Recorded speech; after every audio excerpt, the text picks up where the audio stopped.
this is a session on how teachers are engaging with primary grade students with primary sources using KidCitizen.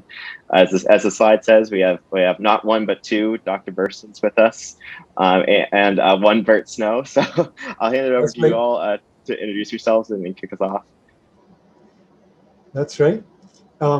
So why don't we just very quickly introduce who we are, and then I'm going to share, well, no, we'll do that before we share the screen, just so we're seeing each other. And then I'll share the screen and go from there. So Dr. Ilene Berson and Dr. Michael Berson and I are three co-PIs of the KidCitizen project. We've been working on this for a number of years with support of the Library of Congress. I come from the world of game design. I'm a veteran game designer who's been working on games in learning really now for the last 17 years, pretty amazing, and other game design before that. And Michael and Ilene, I'll let you introduce yourselves. Hey, thank you, Bert. It's great to be here this afternoon with everyone. And my name is Michael Berson. I'm a professor at the University of South Florida, and I'm the director of our PhD program in social science education. And I am the lead on elementary social studies at USF. And I'm Ilene Berson, also a professor at the University of South Florida in the area of early childhood. And I work with children from pre-K into the primary grades to explore how they develop their identities as citizens within our nation and also on a world global basis. Great, thank you. All right, so I'm going to share.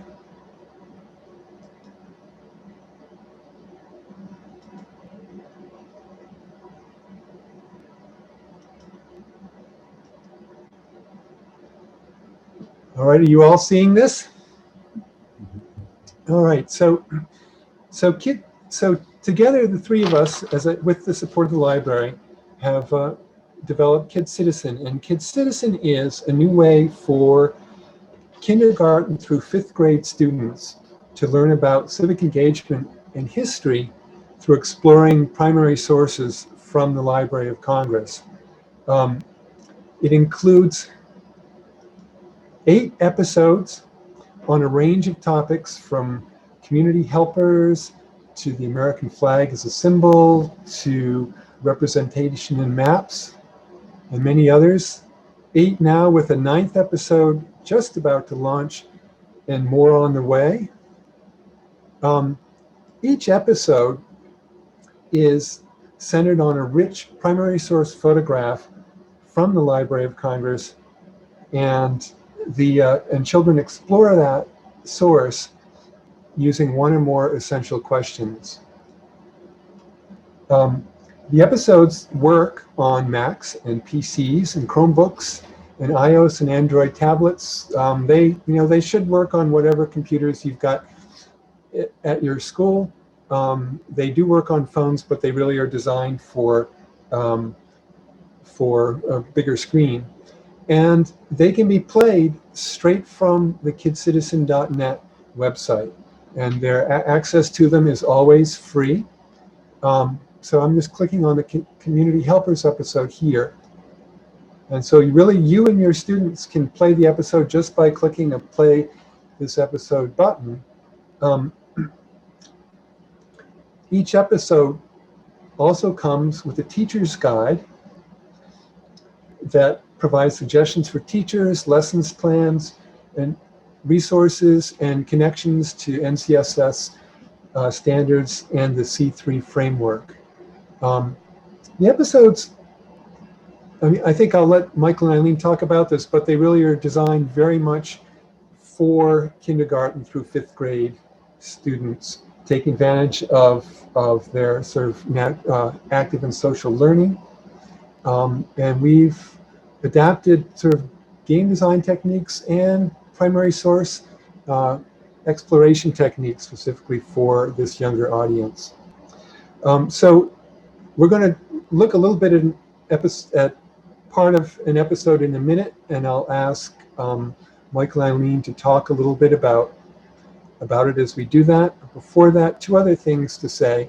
One is that we are also working on Spanish language versions of 6 of our episodes. The first one's up now, another one coming soon, and we'll be doing 6 of them.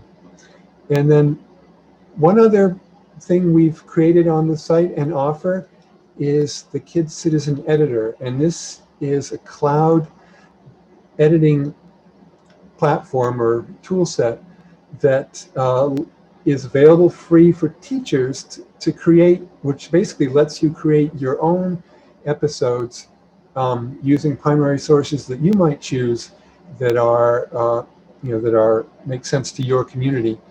And we just finished a workshop for teachers on using the episode. We'll do another one this summer. This is actually the same set of tools that I and our development team use to create the episodes that you'll find on KidCitizen.net. And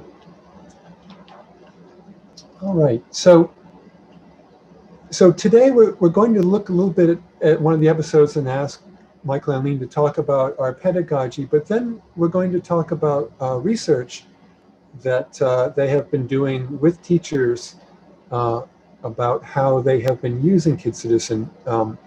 It's been used by teachers all over the country over the last 5 years, and so I'm really interested in hearing that as well.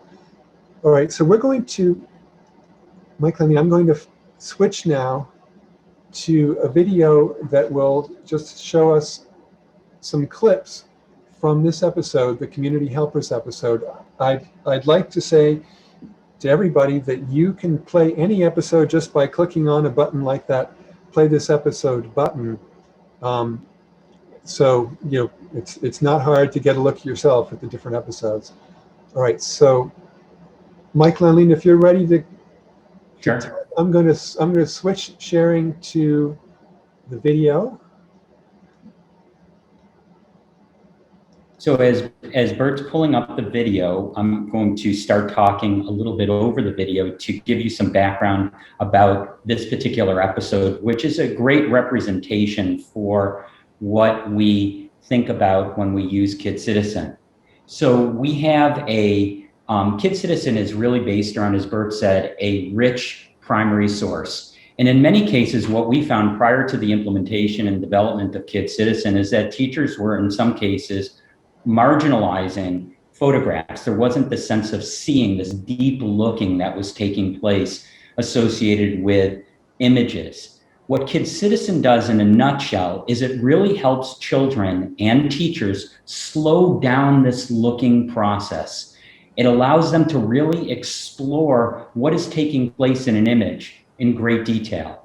And so really this pedagogy that we're utilizing, which is informed by research and our own research and research that's come out of the Teaching with Primary Sources, takes students through this process of seeing, thinking, and wondering. And in the seeing process, as Michael said, is really looking very carefully for the clues and the evidence that exist within a primary source material. And in this case, it's a photograph from long ago. This particular photograph image comes to us 1899 from Washington, D.C. area. But the real element that we really want to take children through is teaching them this process skills of what it's like to go through historical inquiry in doing this kind of formation of an analysis. Now, we're presenting this to you as if it were a sequential process. And of course, we all know that inquiry sort of weaves in and out. You'll start off doing this deep observation, and then we'll make sort of hypotheses, and we may sort of go back to looking closely and carefully for more observation before we move on to sort of our wondering at the next step. But this process here showcases this seeing. Okay, so here we go, and Ella's going to start talking over you. We have gone back in time to pay a visit to a place in Washington, D.C. This picture was taken a long time ago before anyone you know was born. What do we see? Our first clue is to look at the people in the photo. Let's find the children in the picture. Tap on the children when you find them. Yes. Another clue to help us figure out what happened long ago is what people in the photo are wearing. What is a clothing item that every child is wearing? Yes, they are all wearing hats. So I'm just going to stop there. Eileen and Michael, if you want to say a little bit more about what's going on. So what you're seeing in this rendition that Bert is sharing with you is you're seeing a few different techniques that are based on research that has come out of the Teaching with Primary Sources program through the Library of Congress.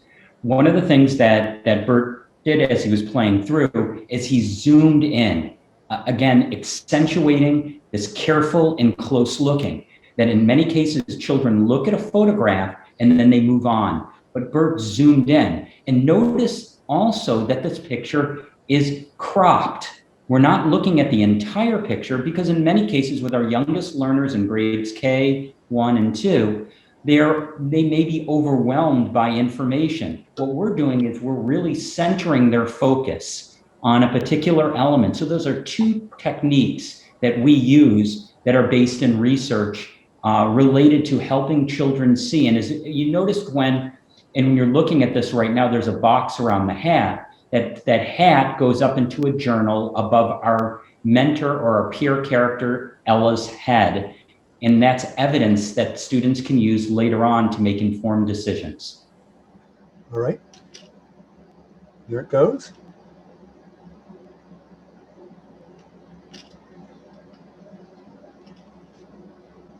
So do you want to say it? Let's look in your journal to see everything you've collected.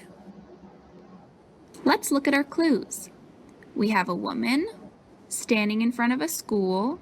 What do you think that woman does for a job? Mother, teacher, cart driver? You think she might be a teacher. Choose 2 clues from your journal that tell us why you think so.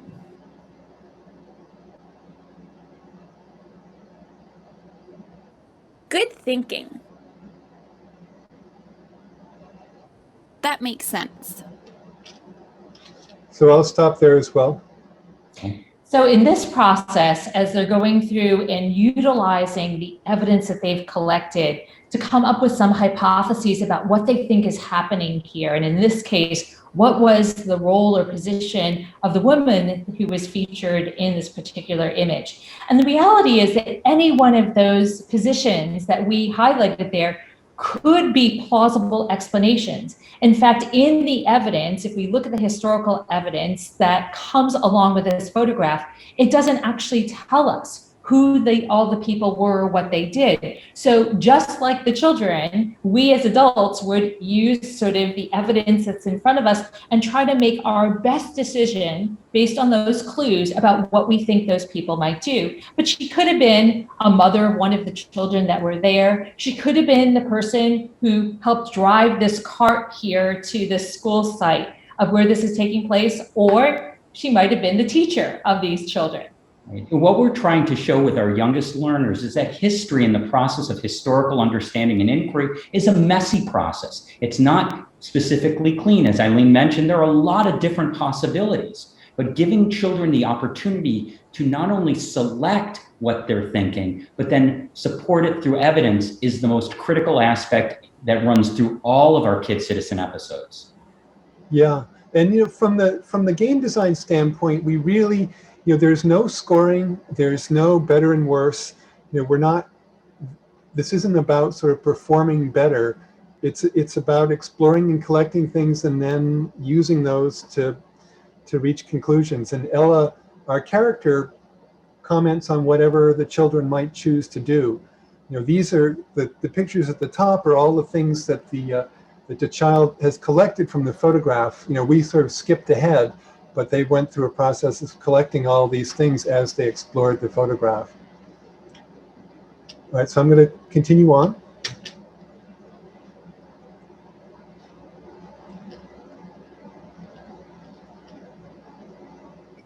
Community helpers have changed over time.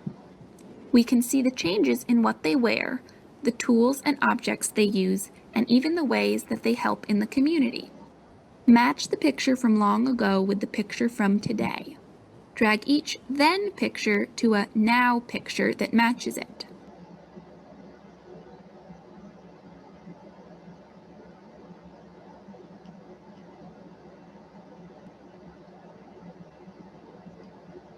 Try again.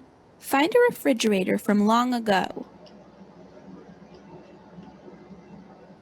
You matched the refrigerator from today with an icebox from long ago. Great job. So I'm going to stop here again. This just keeps going until the child gets to try matching them all. One of the things we really tried to emphasize too is disciplinary specific language that is very important in the field of the social sciences. So when we use terms like icebox, when we use terms like cart, we use specific terms from a historical standpoint to get the children and the teachers thinking and talking about the past. And part of this wondering process is for students to be able to sort of make connections to what really was an essential question that started out and framed this episode, is how have community helpers changed over time?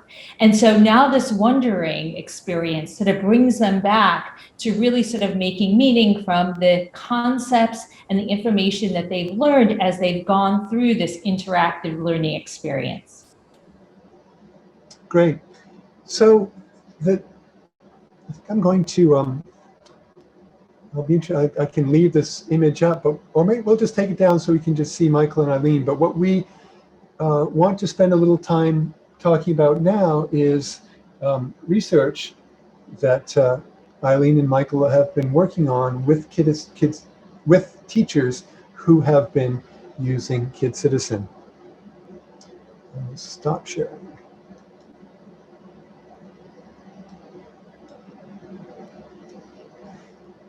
So Michael and Ilene, would you like to just tell us a little bit about your, the kind of research this is and what your approach to it has been?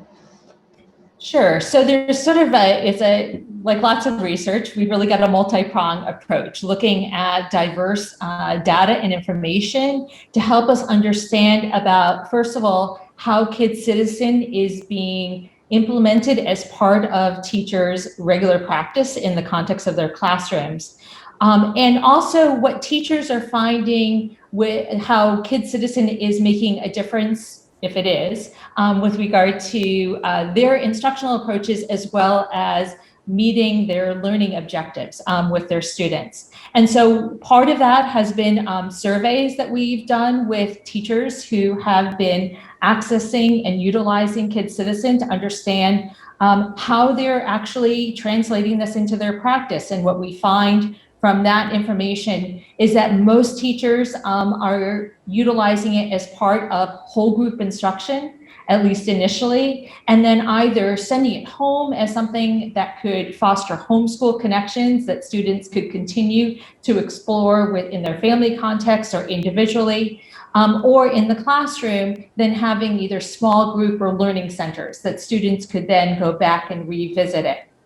The other thing that we've been sort of supplementing that is actually teacher action research, where we have teachers who have been users of KidCitizen and worked on implementing it as part of their practice and seeing what it is that they've learned as to their own approaches. And an interesting sort of feedback loop that we've been hearing from some of our educators who are utilizing KidCitizen in the classroom is sort of this recognition as primary grade teachers about the differences between content knowledge and process skills when it comes to the social studies. For a very long time, these things have sort of been kind of messy, complex elements that maybe elementary teachers haven't had as robust a foundation or a background in understanding about those two elements. And so they're utilizing KidCitizen a lot on fostering the process skills, and then even developing their own sort of sense about the pedagogy of how do you take children through this sort of scaffolded inquiry, and then recreating it to address other content domains within their own teaching practices. Yeah, and that's an important point, because as part of our research, we're looking at not only how how teachers are using the KidCitizen digital interactive, but we're also looking at the whole package, the use of the teacher's guide associated with the interactive. One of the things that we found early on in the introduction of KidCitizen a number of years ago was that teachers didn't have a lot of experience in integrating an interactive in a whole class setting. How do you lead into it? What are the types of questions that you would ask? So we've really been encouraging, as part of our research, some of our students and our teachers to incorporate the teacher's guide in part of their thinking process associated with the integration of KidCitizen into their classroom. One of the other things we've noticed too is that a number of teachers have introduced, and we've been encouraging this in our presentations and our discussion as our thinking has evolved and our research has evolved, starting off with whole class instruction and then allowing the students to move into an independent learning mode, whether, as Ilene said, at home as an extension or in the classroom on a bank of computers or iPads. Then the students have the sense of autonomy and they're empowered to engage in the exploration of the episodes and collect the evidence and make their own decisions without the teacher leading it. And there is a sense of empowerment that we've noticed related to the use of digital interactives, where children have the sense of control over the information they collect and the meaning making that takes place when they're collecting information. I think one of the also huge aha moments that have come from the teachers, and we see this almost a near universal sort of response amongst them, is almost this kind of surprise about young children's engagement and interest in historical resources. I think for a long time, again, there was sort of that perception that we needed to have like the entertaining dancing cartoons to be able to sustain children's interest and elicit their sort of concepts of wondering or connections to what was going on in learning. But even from the students who would be identified as otherwise disengaged or challenging students in the classroom, teachers find that they get very, very invested in sort of this inquiry-based form of learning, which I think is some really distinct from what they had anticipated. And some of that, again, is sort of a remnant to, I think, when they were thinking back to maybe their own early experiences with the social studies or studying history, that they thought of it as a very sort of dry area of exploration, and so that this is give them new insight and strategies and approaches. Right. Bert briefly touched on a really important part of KidCitizen is the movement from extrinsic to intrinsic motivation. And one of the things that we've been noticing and talking to teachers is they really appreciate that. In so many cases, game design is based upon or developed upon bells and whistles, not KidCitizen. KidCitizen, the reward is found in children engaging in a deep sense of inquiry.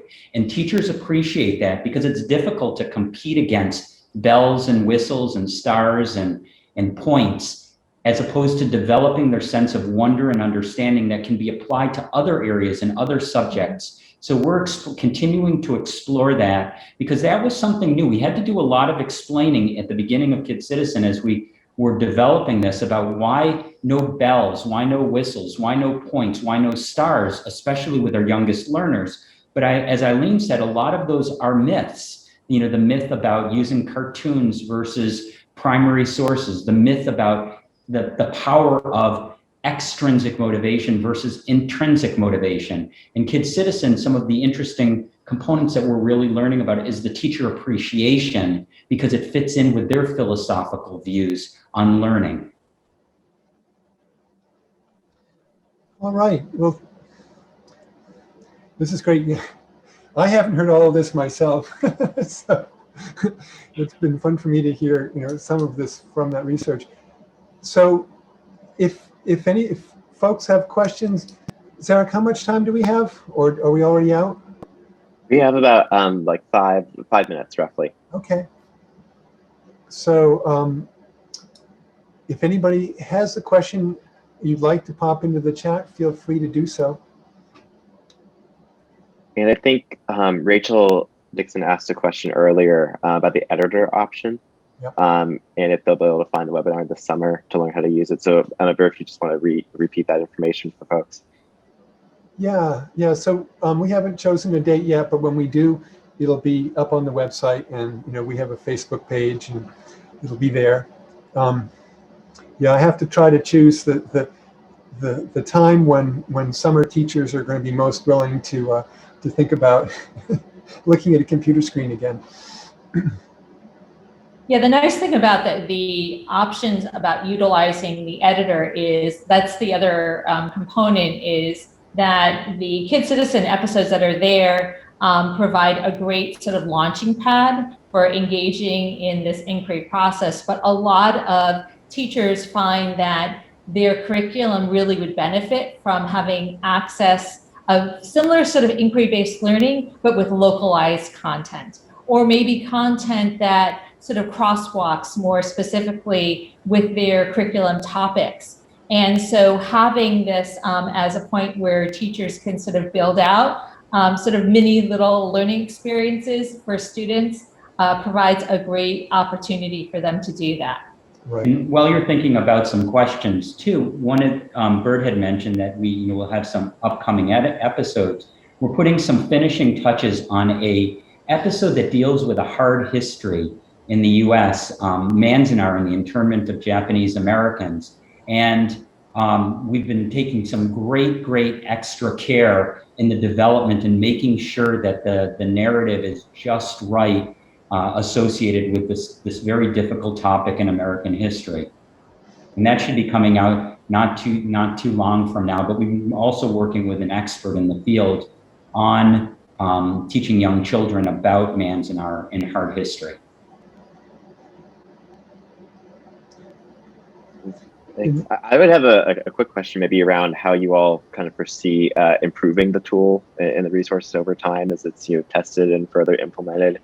Or anything surprising maybe along the way to date that you've discovered that, like, oh, you tweak this thing or you change that thing to make it even more compelling. So we a couple of things that we've added and changed are sort of simple things like letting children go back and hear what Ella had to say previously. And we also, we've built KidCitizen. It does no saving of data at all, but we've added in the ability to kind of save it to the point where a teacher could have a child go partway through it and then come back the next day and continue up. So those are kind of nuts and bolts sorts of things. One technical thing I would say is that, in the last year, the use of KidCitizen across the country was 5 times what it was previously, and it's been used a lot all over the country, and we've had almost no technical issues. And we were careful to sort of build all the front end and everything with just strictly HTML5 technologies that run in any modern browser. And so that's been a big lesson for me as a developer, which is just, and for anybody who out there is a developer, the need to respect the equipment that teachers and schools actually have and design things that can work there. Because I personally have designed many things where I didn't pay attention to that lesson and they didn't work as well. I don't know, Michael and Ilene, I don't want to, I could go on, but I'd be interested in how you'd answer that question too about surprises. Yeah, well, in the interest of time, we'll just kind of, I think really briefly, I think mainly the things that we have learned over time are the kinds of supports that best help teachers on the implementation side. So little tweaks as we've been creating teachers' guides as we're going forward, providing lots of access to rich children's literature that sort of help build out the content side of the learning experience, as well as additional resources to help teachers themselves develop their own background knowledge and understanding of the critical issues that are being addressed in some of the episodes have been really important to make sure that there's sort of this full complement that supplements the interactives themselves.